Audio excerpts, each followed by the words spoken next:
Start करते हैं wave optics का session from question number 1। As you can see ये मैंने आप लोगों को कराया हुआ है, बताया था ये मैंने आप लोगों को कि unpolarised light of intensity I is incident on a system of two polariser A followed by B.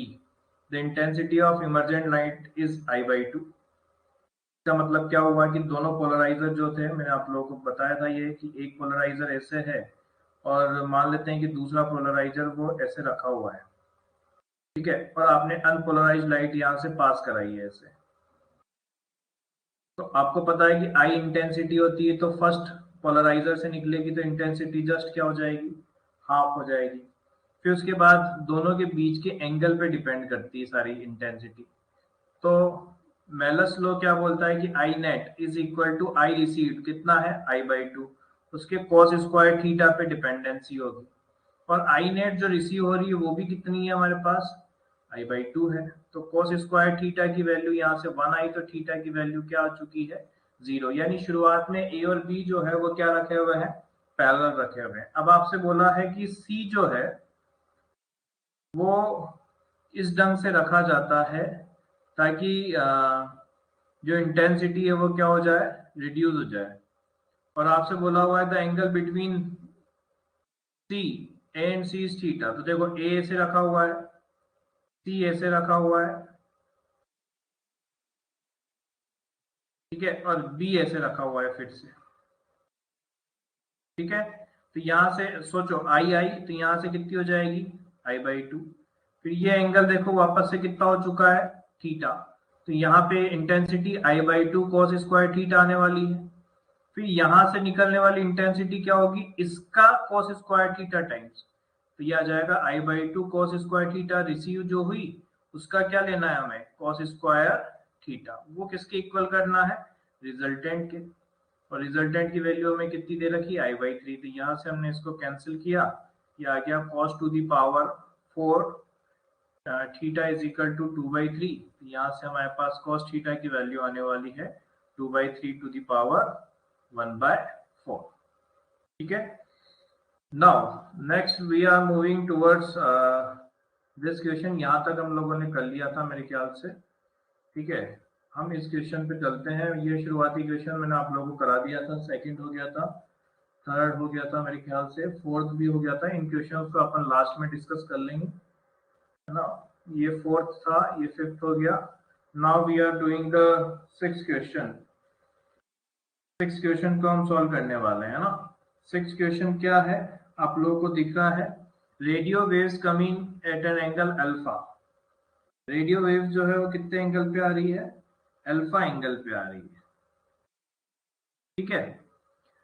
To the vertical are received by radar after reflection from nearby water surface and directly. The height of antenna from the surface so that it recorded a maximum intensity should be। और आपको wavelength कितना लेना है हमें, wavelength आप ले सकते हो लैम्डा। अब देखो सबसे पहली चीज क्या होगा, जिससे आप लोग इस डायग्राम में ध्यान से देखें, मैं एंटीना नहीं बना रहा हूं, मैं इसको थोड़ा नॉर्मली क्वेश्चन को पहले समझा रहा हूं आप लोगों को, है ना। आप ध्यान से समझना कि ये हमारा एंटीना है, ऐसा कितनी हाइट का, h हाइट का, मैंने कैपिटल H ले लिया, आप स्मॉल h भी ले सकते हैं। वर्टिकल से ये हमारा वर्टिकल हो गया, यहां से अल्फा एंगल पे जो रेडियो वेव्स है वो इंसिडेंट हो रही है, और सिमिलरली यहाँ सरफेस पे भी हो रही है।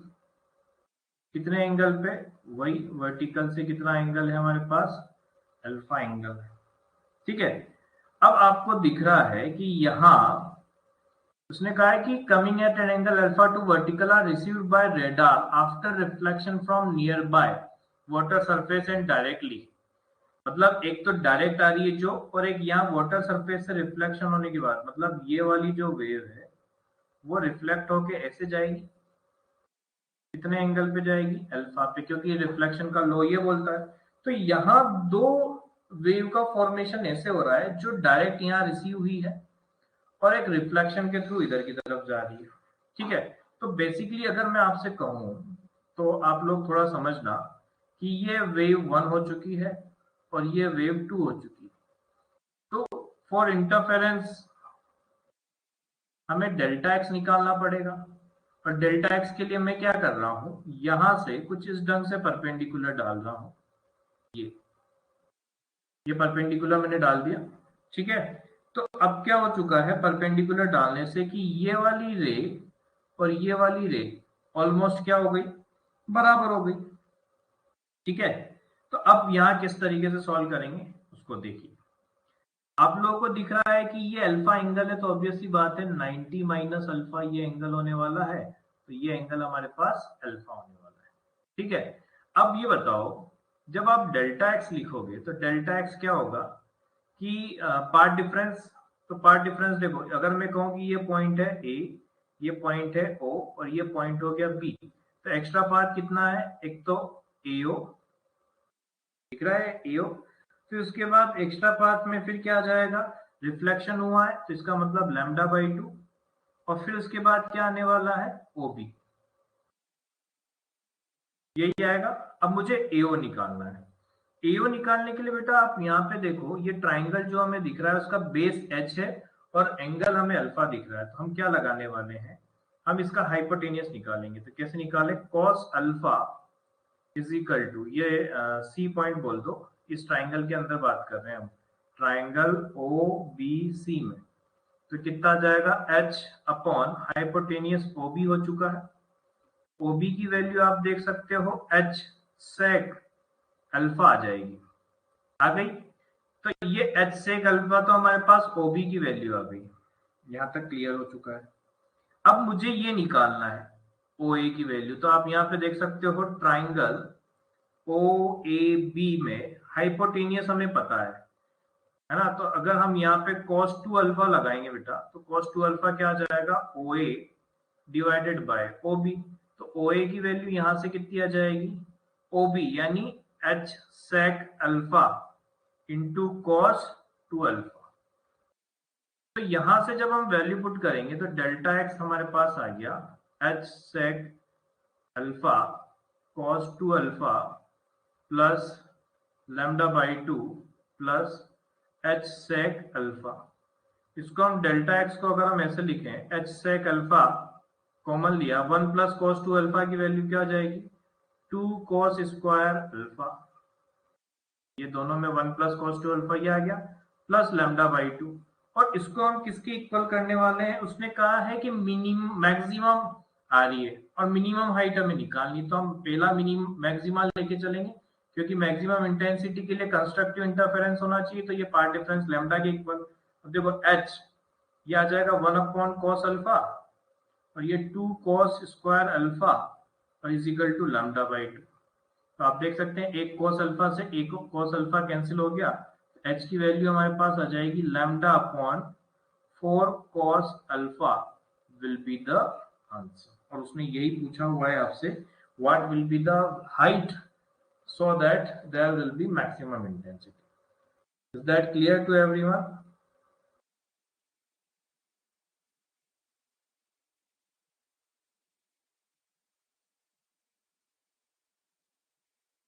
Now as you can see for the next question, जैसा आप लोगों को क्वेश्चन नेक्स्ट हमें दिख रहा है, अब आपसे पूछा हुआ है a ray of light is incident at an angle 45 degree on a thin film of liquid with an index of refraction √2, ठीक है। assuming that the medium on both side of the film is air, दोनों तरफ क्या है, air है, find the minimum thickness of film required for constructive interference in the reflected light for sodium light of wavelength 600 nanometer, ठीक है।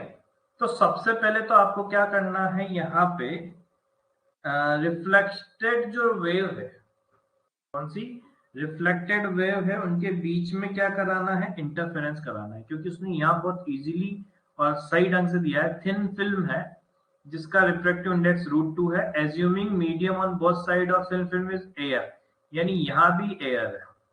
तो minimum thickness of film required for constructive interference, अब आपने पढ़ा होगा, ये मैंने आप लोगों को कराया भी था, थिन फिल्म इंटरफेरेंस जो होता है, थिन फिल्म इंटरफेरेंस रिफ्लेक्टेड का मैंने बताया था, ये आया था 2 mu T cos r plus lambda by 2।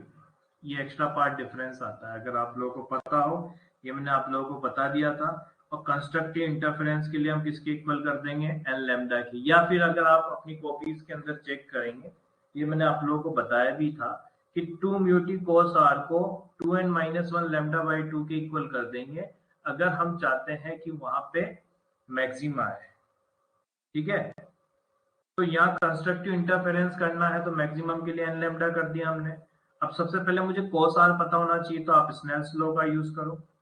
Snell's law कैसे आएगा, देखो μ1 यानी 1 into sine 45 is equal to μ2 और यहाँ पे साइन r, तो आप देख सकते हो 1/√2 into 1/√2 is equal to sine r।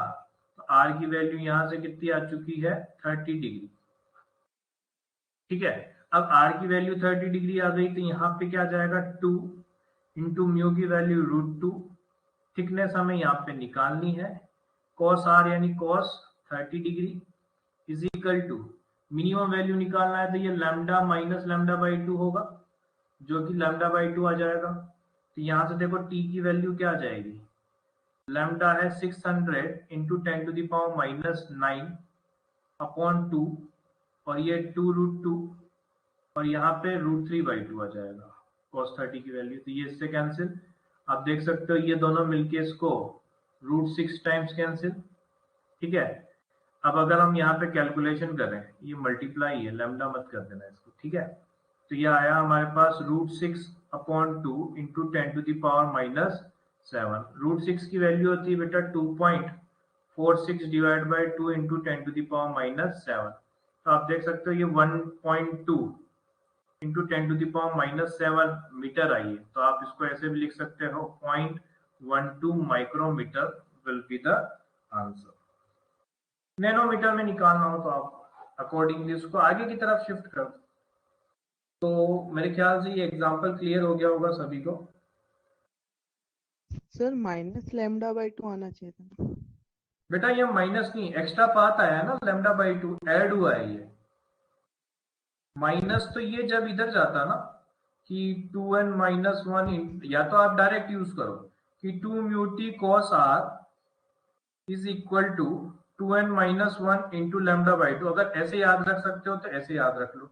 मैं तो ये कहूंगा जो मैंने अभी बताया उसकी तरह आप याद रखें कि 2 mu T cos r plus lambda by 2 is equal to n lambda, क्योंकि कंस्ट्रक्टिव में ऐसे याद रखेंगे कि जब भी इंटीग्रल मल्टीपल ऑफ लैम्डा होता है तब हमारे मैक्सिमा आता है, कंस्ट्रक्टिव इंटरफेरेंस होता है, और अगर odd multiple of lambda by 2 आता है तो मिनिमा आता है।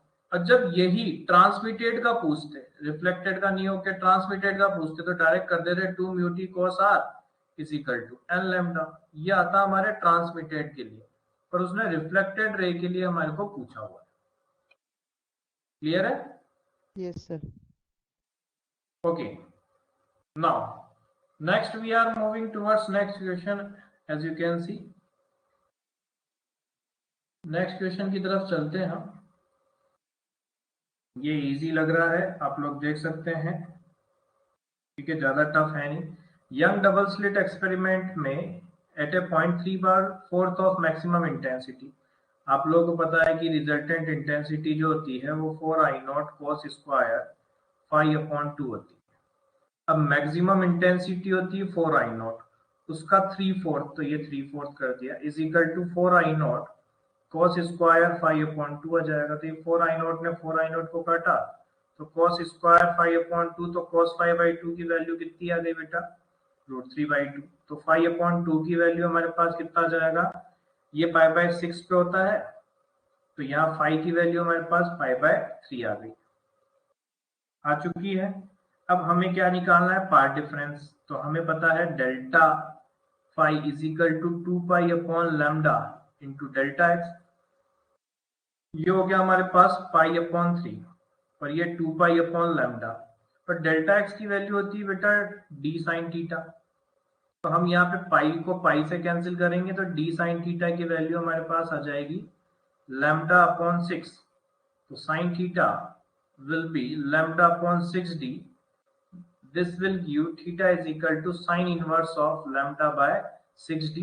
आप लोगों को ऑप्शन में इजीली दिख रहा है, सी ऑप्शन यहाँ पे करेक्ट होगा। Is that clear to everyone?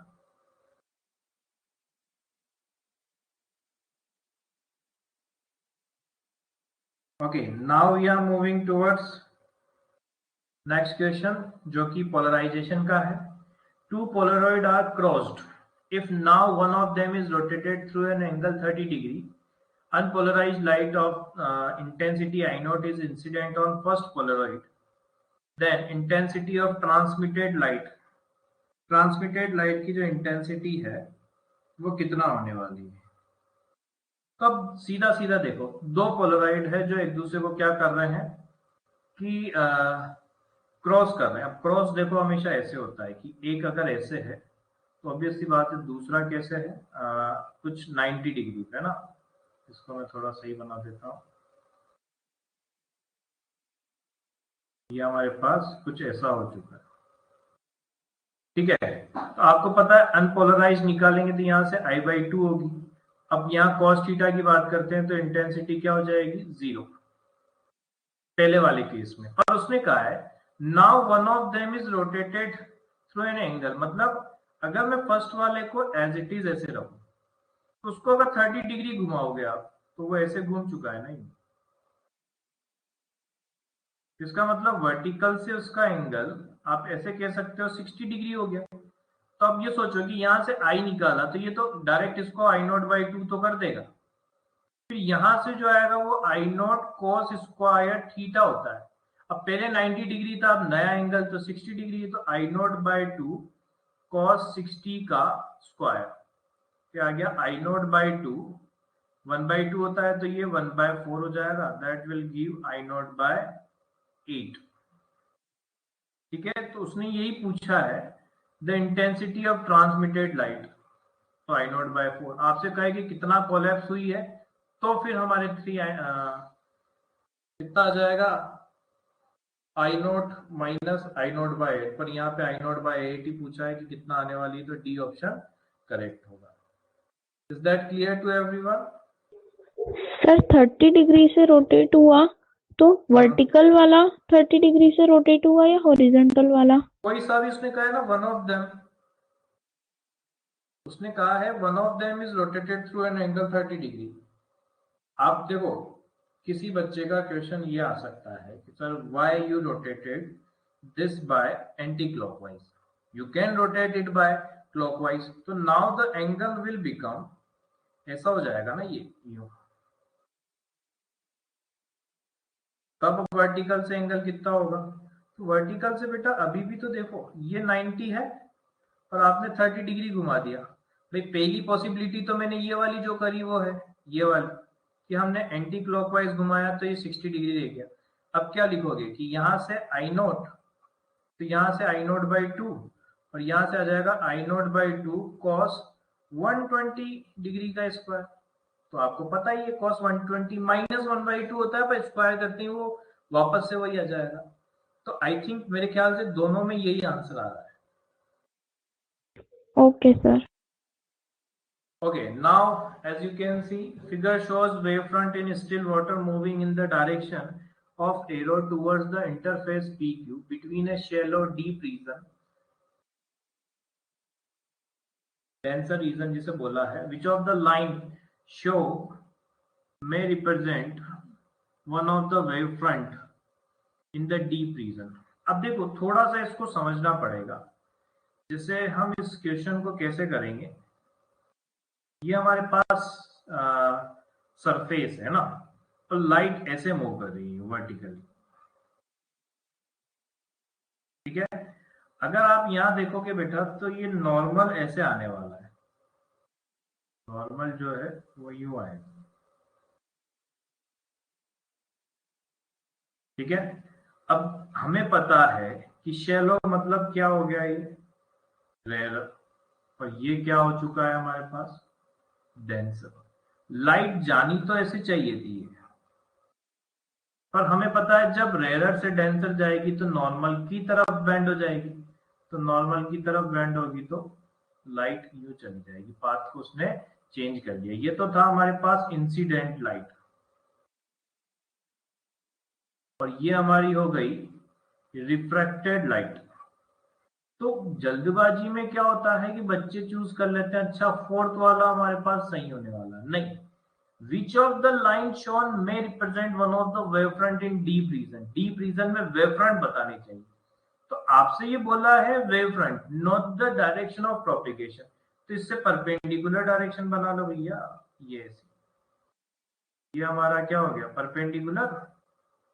Perpendicular हो गया तो ये डायरेक्शन ऑफ प्रोपेगेशन है, डायरेक्शन ऑफ प्रोपेगेशन। और ये हमारे क्या है, डायरेक्शन ऑफ वाइब्रेशन, जिसे हम कह सकते हैं वेव फ्रंट। तो ये हमारा करेक्ट होगा क्योंकि वेव फ्रंट की डायरेक्शन पूछी और ये मुझे फर्स्ट में दिख रहा है। हॉरिजॉन्टल वाली हमने चूज नहीं करी है, इसलिए यहाँ पे सेकंड वाला जो है वो बिल्कुल हॉरिजॉन्टल है, इसलिए गलत हो जाएगा। थर्ड सीधे सीधे दिख रहा है, ये भी गलत है। फोर्थ प्रोपेगेशन की डायरेक्शन है, इसलिए ये भी गलत होगा। केवल फर्स्ट हमारे पास सही होगा। Any doubt? No, sir. Okay, now we are moving towards next question. Next question आप लोगों को दिख रहा है यहाँ पे। अब बताएं इस क्वेश्चन के अंदर देखो गलती क्या होती है। वैसे तो इसमें आंसर जो है वो मार्क किया हुआ है, ठीक है, पर फिर भी मैं आप लोगों को बता देता हूँ कि इसमें गलती क्या होती है। आपसे बोला हुआ है इन YDSC डी की वैल्यू 1 मीटर है, बहुत बढ़िया। स्मॉल डी की वैल्यू 1 mm है और लैम्डा आपको 500 nm दे रखा है। तो जब आपसे पूछा जाता है डिस्टेंस, तो देखो जल्दबाजी में बच्चे क्या करते हैं, जैसे ये YDSC हो गया और ये हमारे पास ये आ गया, तो आप क्या करोगे कि भैया ये 2 स्लिट हो गई, ये हमारे पास 1000 वाला मैक्सिमा के लिए क्या करें, तो हम 1000 वाले मैक्सिमा के लिए सीधे सीधे ये करेंगे कि फ्रिंज विड्थ निकाल लेते हैं, बीटा वो आती है lambda D upon small D. तो ये आ जाएगी लैम्डा हमारे को 500 इंटू 10⁻⁻9, ये 1 अपॉन 1 इंटू 10⁻⁻3 हो गया। तो जब ये देखोगे तो ये 5 इंटू 10⁻⁻4 मीटर आ चुका है। फ्रिंज विड्थ की वैल्यू इतनी आ गई, जिसे आप ऐसे 0.5 mm भी लिख सकते हो। पर जब आप इससे पूछा जाए कि डिस्टेंस क्या होगी, तो डिस्टेंस के लिए आप क्या करोगे, 1000 वाले के लिए तो 1000 मैक्सिमा के लिए क्या आ जाएगी, एक की इतनी है तो 1000 से मल्टीप्लाई कर दो 0.5 mm को, तो ये हमारे पास आ गया 500 mm, ठीक है। 500 mm का मतलब हो गया 0.5 मीटर। और जल्दी से बच्चे देख के इसको क्या कर देते हैं, टिक कर देते हैं, जो कि गलत है। गलत इसलिए है बेटा, कारण इसके पीछे सीधा सा सिंपल सा ये है, ये आप तब अप्लाई कर सकते हो जब यहाँ पे हमने ये पढ़ा था कि d sin theta is equal to N lambda. जब हम निकालते हैं, क्या निकालते हैं, एम लैम्डा, तो वहां पे क्या होता है कि वैल्यू जो होती है वो बहुत छोटी आती है, वैल्यू जो आती है वो क्या जाती है, छोटी आ जाती है। अब यहाँ पे तो अपने क्या हो रहा है कि चीजें ही बहुत लार्ज आ रही है ना, क्योंकि यहाँ हमने क्या लिखा था कि थीटा स्मॉल, तो sine theta almost equal to theta almost equal to tan theta. उसको मैं थोड़ा रिवाइज करा देता हूँ। मैंने ये वाली डिस्टेंस ली थी, ये y लिया था और ये हमारे कैपिटल D लिया था, आपको अगर याद आया हो, और ऐसे हमने परपेंडिकुलर डाला था और ये एंगल थीटा लिया था। तो पार्ट डिफरेंस हमारे पास, जैसे ये स्मॉल d है तो ये हमारे पास path difference d sin theta बन गया था, है ना। और हमने d sin थीटा की जगह लिख दिया था d tan थीटा, क्योंकि एंगल स्मॉल थे, और फिर वो dy अपॉन कैपिटल D, जो ये बन गया था। ये सरासर तभी वैलिड है जब एंगल की वैल्यू बहुत कम आ रही है। अब आप यहाँ देख सकते हो कि पोजीशन 0.5 मीटर की आ रही है, इसका मतलब एंगल स्मॉल तो नहीं है।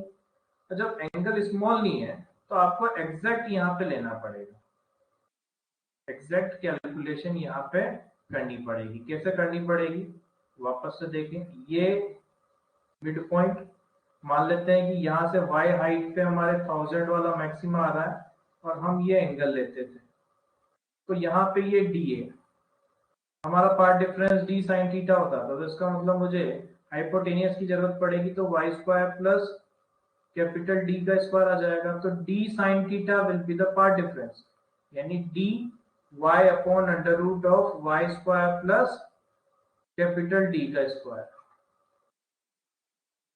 ठीक है, ये हमारा पार्ट डिफरेंस होना चाहिए। और ये किसके इक्वल है? 1000 वाले मैक्सिमा के। अब यहां से y निकालना पड़ेगा, तो अब देखो दोनों तरफ स्क्वायर करेंगे तो आ जाएगा d square y square is equal to 10 to the power 6 into lambda square y square plus d square. ठीक है, अब यहाँ वैल्यू निकालते हैं। देखो डी स्क्वायर की वैल्यू कितना है बेटा? 10 टू द पावर -6, क्योंकि 1 mm है ना, तो वो आ जाएगा इंटू वाई स्क्वायर, या है 10 to the power 6 into lambda square, क्या आ जाएगा 5 इंटू 10 टू द पावर -7 है तो -14 आ जाएगा, और वाई स्क्वायर प्लस 1 यहाँ पे आने वाला है, क्योंकि डी कैपिटल डी की वैल्यू 1 है।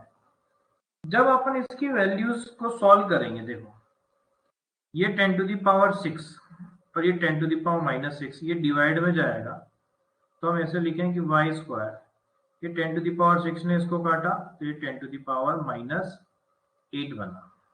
ठीक है, फिर 10 टू द पावर -6 ने इसको काटा, तो 10 टू द पावर -2 बना, है ना। अब 10 टू द पावर -2 का मतलब हम इसको ऐसे लिख दे 25/100 वाई स्क्वायर प्लस 1, ये देखो 1/4 हो गया, तो 4y square is equal to y square plus 1। ठीक है, तो 3y square is equal to 1, तो y स्क्वायर की वैल्यू क्या आ गई? 1/3। फिर यहां से हमें सॉल्व कर लेना इसकी कैलकुलेशन करके। ठीक है, तो ये वैल्यू हमारे पास आ जाएगी 1/√3, और 1/√3 जो होता है वो 0.577 ही होता है, जो कि हमारा कौन सा हो जाएगा? बी वाला ऑप्शन। y की वैल्यू जो आएगी वो क्या आ जाएगी? y इज इक्वल टू 1/√3, तो 1/1.732, जो कि 0.577 यहाँ पे आने वाली है। क्लियर हो गया बेटा? तो यहाँ पे जो हमारे पास ऑप्शन आएगा वो बी करेक्ट होने वाला है। Is that clear to everyone? If it is clear, then raise your hand so that we can move. Okay, now for the next question we are moving. आपको ये बोला हुआ है, ये सिमिलर क्वेश्चन है। अभी देखो, अभी जो मैंने कराया था उसका सिमिलर क्वेश्चन ही है, थोड़ा सा अलग है। यहाँ पे देखो आपसे कहा है इन YDXC एक्सपेरिमेंट डी की वैल्यू 1 mm है। ठीक है, लैम्डा की वैल्यू 6000 एंगस्ट्रॉम है, डी की वैल्यू 1 मीटर है। Slit produce same intensity on the screen. The minimum distance between 2 points on the screen having 75% intensity of maximum intensity. यानी अब वापस वही बात हो गई ना, मैक्सिमम इंटेंसिटी। अब आई रिजल्टेंट क्या होता है? 4I0 cos square 5/2। देखो क्या चेंज है, 75% का मतलब 3/4 ही हुआ, और 4I0 cos स्क्वायर 5/2, तो यहाँ से वही cos 5/2 की वैल्यू आ जाएगी √3/2। cos 5/2 की वैल्यू कितनी आ जाएगी बेटा? √3/2। यहाँ से देखो वैल्यूज क्या क्या आने वाली है कि 5/2 मस्ट बी π/6। ठीक है, और 2π - π/6, तो 2π - π/6 कितना हो जाएगा? ये 2π - π/6 ऐसे चलता रहेगा। ठीक है, सॉरी यहाँ प्लस माइनस आएगा ना, तो आप माइनस वाला भी ले सकते हो। एक मिनट, आप यहाँ पे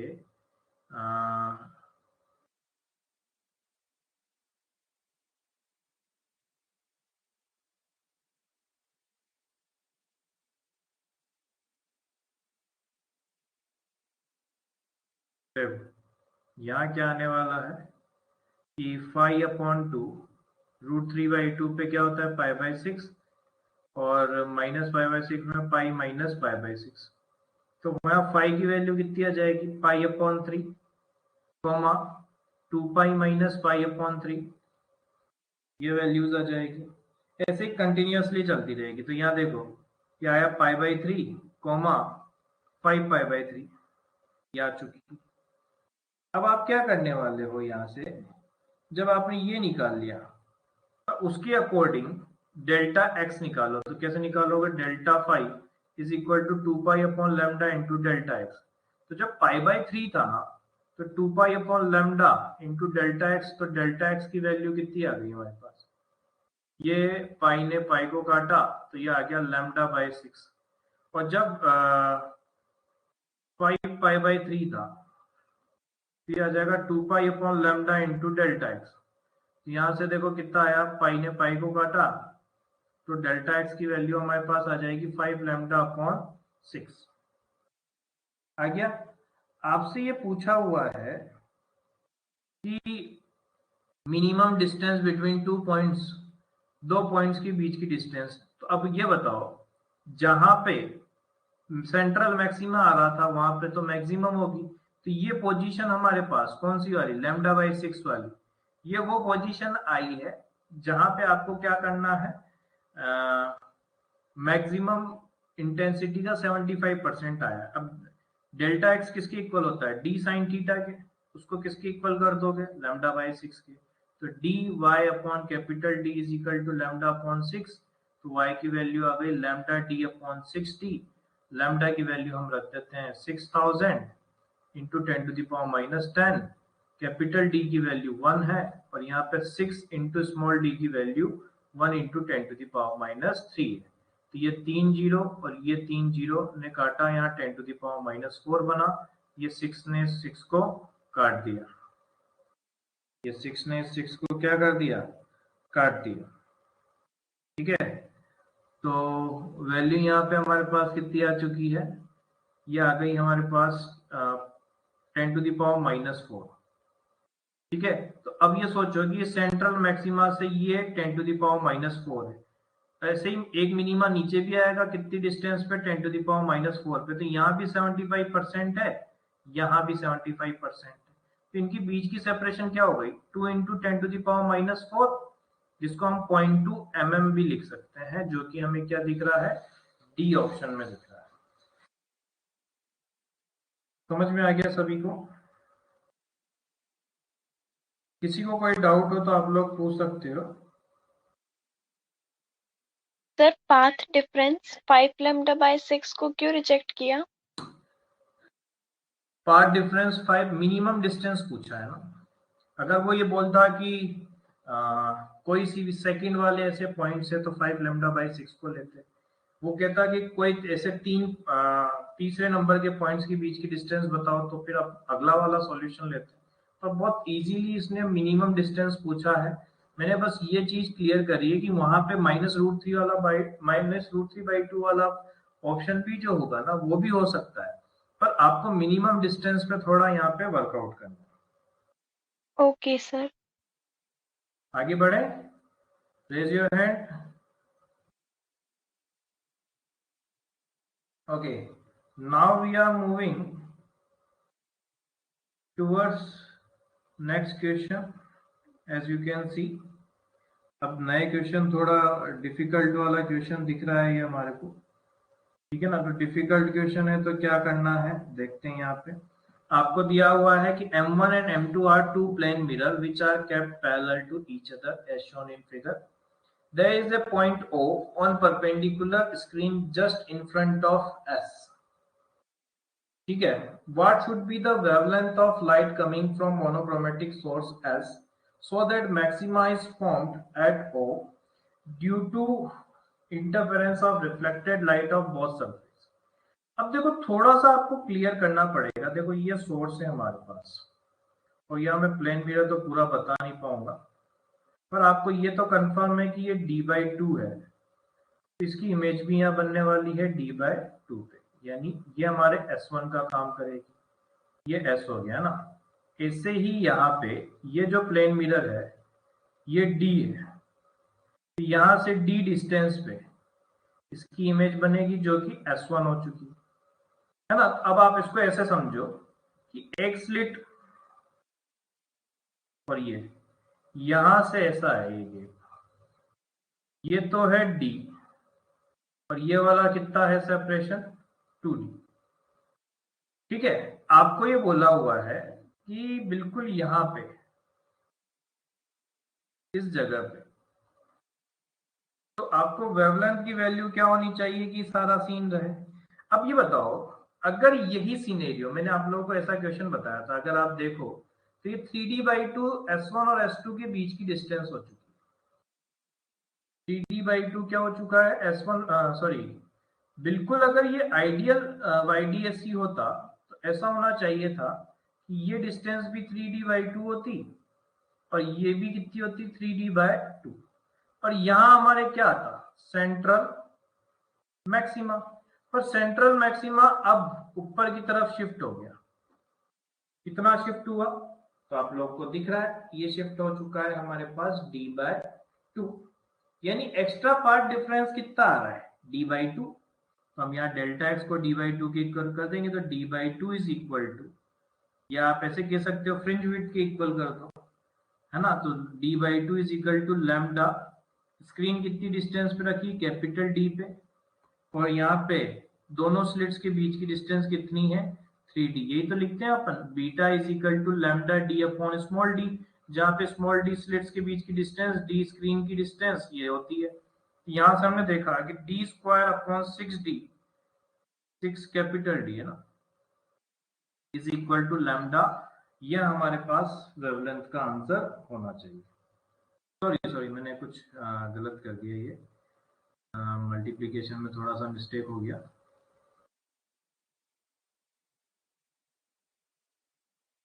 ये 3 ऊपर चला जाएगा, ये आएगा 3d² upon 2 capital D is equal to lambda. ये हमारे पास करेक्ट ऑप्शन होने वाला है। इसमें किसी को कोई डाउट तो आप लोग पूछ सकते हैं।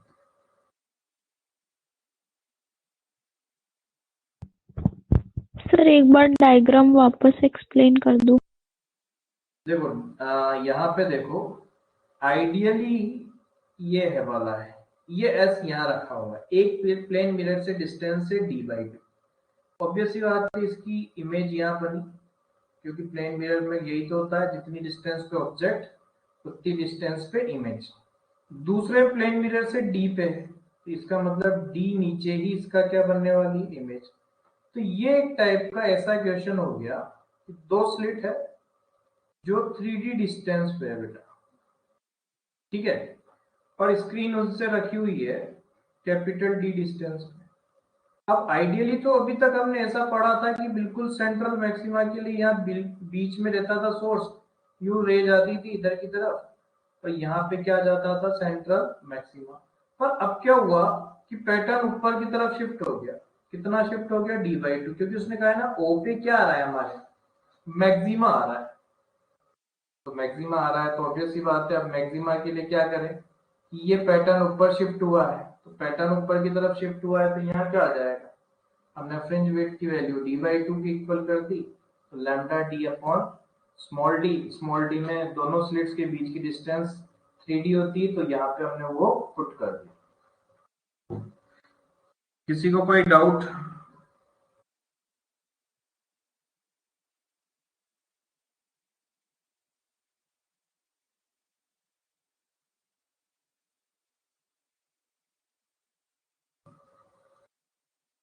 आगे बढ़े बेटा। तो देखो यहाँ नेक्स्ट क्वेश्चन हमारे को दिख रहा है, to coherent narrow slit emitting light of frequency lambda. दो नैरो स्लिट है जो सेम फेज में रखी हुई है पैरेलल टू ईच अदर। अब आपसे बोला हुआ है एट स्मॉल सेपरेशन 3 लैम्डा, ये बेटा 3 लैम्डा दिया हुआ है, ये आपको बोला है। चलिए ये हो गया। अब इसके बाद उसने क्या बोला हुआ है, the light is collected on the screen S which is placed at a distance d। d distance पे यहाँ पे स्क्रीन रखी हुई है। आपसे ये बोला हुआ है the smallest distance x such that p is maxima। अब देखो ये वैसा ही क्वेश्चन है, इसको मैं थोड़ा सा और अच्छे से क्लेरिफाई कर देता हूँ, तो आप लोगों को वो वाले एग्जाम्पल याद आ जाएंगे जो मैंने करवाए थे। जैसे कि मान लो कि ये सेपरेशन इन्फानाइट है तो ये माइनस इन्फानाइट है। तो आप कैसे करोगे कि जब इन्फानाइट सेपरेशन होगी तो यहाँ ये वेव यहां से ऐसे गई और ये वेव यहां से ऐसे गई, तो यहाँ डेल्टा एक्स क्या आ जाएगा, 0, क्योंकि दोनों के लिए इन्फानाइट माइनस इन्फानाइट होगा ना। वैसे यहां से चलने वाली वेव जो है वो यूं गई और यहां से चलने वाली वेव यूं गई, तो यहाँ भी डेल्टा एक्स क्या आ जाएगा, 0। अच्छा, यहाँ पे जो आने वाला है वो 3 लैम्डा आएगा, यहाँ पे आने वाला जो है वो क्या आएगा, 3 लैम्डा आएगा। तो ऑब्वियस सी बात है भाई, अब मैं ऐसे कहूँ इस लाइन पे इस जगह पे 0 है और इधर भी 0 है और बिल्कुल सेंट्रल में 3 लैम्डा है, तो यहाँ कहीं पे लैम्डा आया होगा, यहाँ भी 2 लैम्डा आया होगा, इधर 2 लैम्डा आया होगा और यहाँ पे लैम्डा आया होगा। यानी एक ऑब्जर्वर अगर यहाँ से मूव कर रहा है तो ऐसा है। अब उसने कहा है द स्मॉलेस्ट डिस्टेंस, कहां से नीचे इस वाले से, कि यहाँ से कितनी डिस्टेंस x होनी चाहिए कि क्या मिले मैक्सिमा। अब देखो जब आप बिल्कुल सेंटर से ऊपर चलोगे तो मैक्सिमा की वैल्यू 2 लैम्डा की इक्वल, फर्स्ट मैक्सिमा जो आ रहा है वो 2 लैम्डा पे आ रहा है ना, इसका मतलब मुझे कुछ भी करना है पार्ट डिफरेंस की वैल्यू 2 लैम्डा की इक्वल कर देनी। अब देखो, अब इसको थोड़ा और समझो, पार्ट डिफरेंस निकालेंगे कैसे, है ना। तो यहाँ पार्ट डिफरेंस को निकालने का तरीका जो होगा,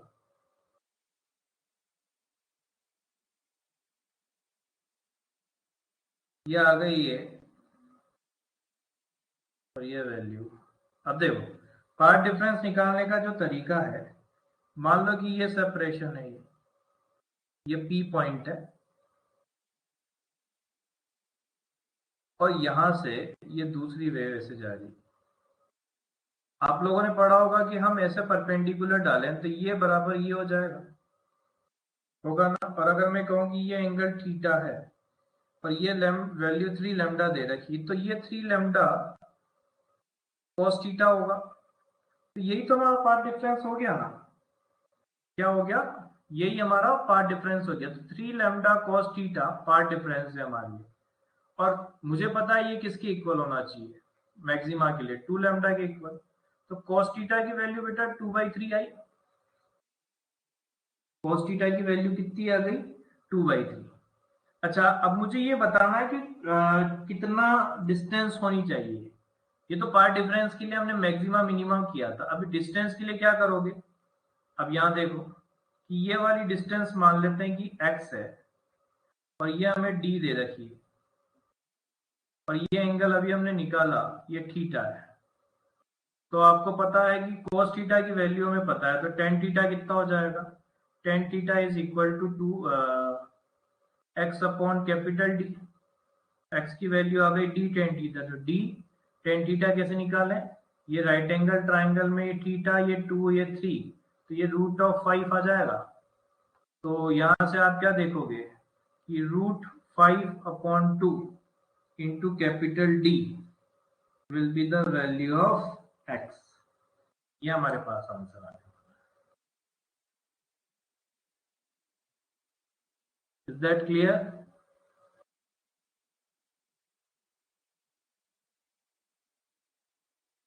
ओके, नेक्स्ट क्वेश्चन जो है, नेक्स्ट एंड लास्ट क्वेश्चन जिसे आप कह सकते हो, लास्ट क्वेश्चन की जो वैल्यू है वो क्या दे रखी है, यहाँ पे 3 सोर्सेस दे रखे हैं बेटा। 3 सोर्सेस कैसे दे रखे हैं, monochromatic light source of wavelength lambda is placed at as 3 slits S1, S2 and S3 are equidistant from the source S and the point P on the screen. S1P minus S2P क्या दिया हुआ है कि ये S1P minus S2P, ये S1P minus S2P ये lambda by 6 दिया हुआ है।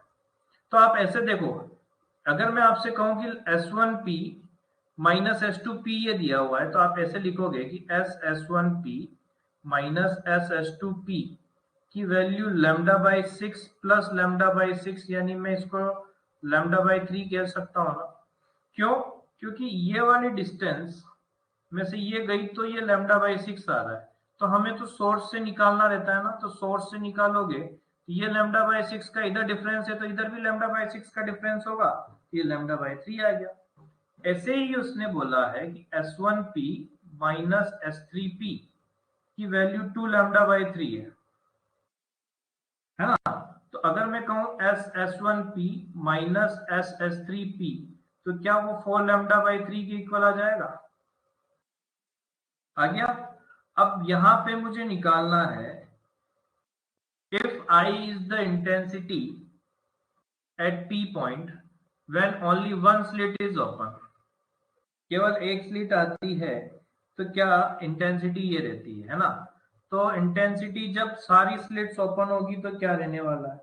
अब यहाँ देखो, जब हमें कैलकुलेशन करना है तो कैलकुलेशन क्या होगा इंटरफेरेंस के लिए, जब हम कैलकुलेशन करेंगे तो डेल्टा फाई की वैल्यू क्या आ जाएगी? Delta phi is equal to 2 pi upon lambda into delta x. जब पार्ट डिफरेंस 4 लैम्डा बाई 3 था तो डेल्टा फाई क्या आया? 2 pi upon lambda into 4 lambda by 3। तो ये लैम्डा ने लैम्डा को काटा, ये आ गया 8 पाई अपॉन 3। ठीक है। और जब इन दोनों को माइनस करके, मतलब इंटरफेरेंस कैसे होगा आप देखो, एक तो ऐसा होगा कि मैं आप लोगों को थोड़ा सा बता ही देता हूँ, ये S, ये S1, ये S2 और ये S3 आप ऐसे लिखोगे ना कि यहाँ पे पॉसिबल क्या होगा कि इन दो के साथ और इन दो के साथ पार्ट डिफरेंस तो ऐसे निकालेंगे ना। तो हमने यहाँ पे देखा कि S1 और S3 का पार्ट डिफरेंस तो 4 लैम्डा बाई 3 आया था, और S2 और S3 के लिए क्या करें, आप ये इक्वेशन 1 बोल दो और ये इक्वेशन 2 बोल दो। आप क्या करो, S2 और S3 के बीच में पार्ट डिफरेंस निकालना है तो आप इक्वेशन 2 माइनस 1 कर दो, ये आ जाएगा हमारे SS2P minus SS3P। 4 lambda by 3 में से लैम्डा बाई 3 गया तो ये हमारे पास लैम्डा बचा। तो इसकी वजह से डेल्टा फाई क्या आ गया? 2 pi upon lambda into lambda, तो ये आ गया 2 पाई। मैं ये इसलिए बता रहा हूं, इसका मेन रीजन क्या है, अब आप सोचो, जब एक लाइट होती है, कौन सी? S3 वाली, तो इंटेंसिटी आई है। उसने कहा ना कोई एक स्लिट भी ओपन है तो इंटेंसिटी आई है। मान लेते हैं S2 और S3 वाली ओपन है तो भी इंटेंसिटी, दोनों के बीच का एंगल 2 पाई आया ना, इसका मतलब ये आई इधर है तो ये भी क्या होगी? आई इधर ही आएगी। फिर जब S1 भी ओपन है तो उनके बीच का कितना आया हमारे को? 8 पाई बाई 3। 8 पाई बाई 3 जो होता है वो कितना हो जाएगा बेटा? Pi by 3 into 60 degree into 8 करेंगे तो वो आ जाएगा 480, यानी 120 डिग्री आ जाएगा यहाँ से। ये आ गया हमारे पास 120 डिग्री। अब ये देखो कितना इजी हो गया, ये आई और आई मिलके क्या हो गया? 2i। तो ये तो 2i और यहाँ पे आई कितने एंगल पे? 120 पे, तो ये एंगल 60 डिग्री हो गया। तो ये आई cos 60 यानी i बाई 2, और ये हमारे पास √3i अपॉन 2। तो देखो ये आ गया हमारे पास 3i बाई 2 और ये √3i अपॉन 2। तो आई रिजल्टेंट का आंसर क्या आएगा? Under root of 9i square by 4 plus 3i square by 4, तो ये 12i स्क्वायर बाय 4 हो गया। इसको हम लिख सकते हैं √3i, यानी रिजल्टेंट इंटेंसिटी जो आने वाली है वो हमारे पास ये आ जाएगी। Is that clear? किसी को कोई डाउट तो पूछ सकता है।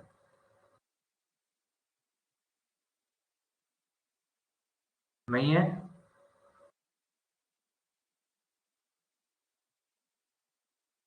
चलो